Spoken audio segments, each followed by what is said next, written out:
I think the exploratory quality of the late music fits our conception of art more. When Beethoven was coming up, it was all about being proper and correct and not too bizarre, and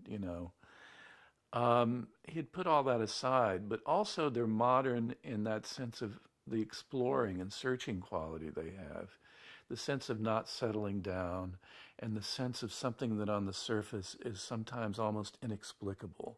And we like that. His time didn't like that, but we do. Though he was also being heard by a new generation. I mean, Beethoven, I think, to put it something, Beethoven was not inside himself a romantic. He was a person of the 18th century in his sensibility, but his audience were romantics. And exactly, and for his early critics, bizarre was a term of condemnation. For romantics, bizarre was a term of approval.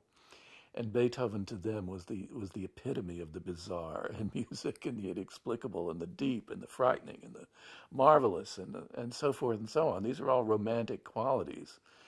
And I think that those tendencies of the romantics probably influenced him some in the late music.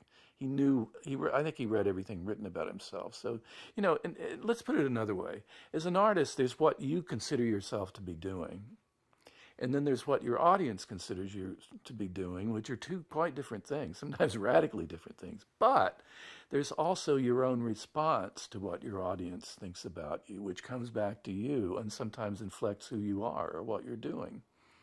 And I think, despite Beethoven's posture of not giving a damn about what anybody or anything said, I think probably the response to his music did influence him and had a part in the creation of the late style, which was more in the direction of romantic music, and I think had an enormous impact on romantic composers afterwards, like Robert Schumann and Berlioz and so forth. Um, and Brahms certainly came out of the Ninth Symphony when he first heard it as a young man, saying, "I have to do something like this," and that's one of the creations of the first piano concerto. And Mendelssohn clearly in his teens knew the Late Quartets very well.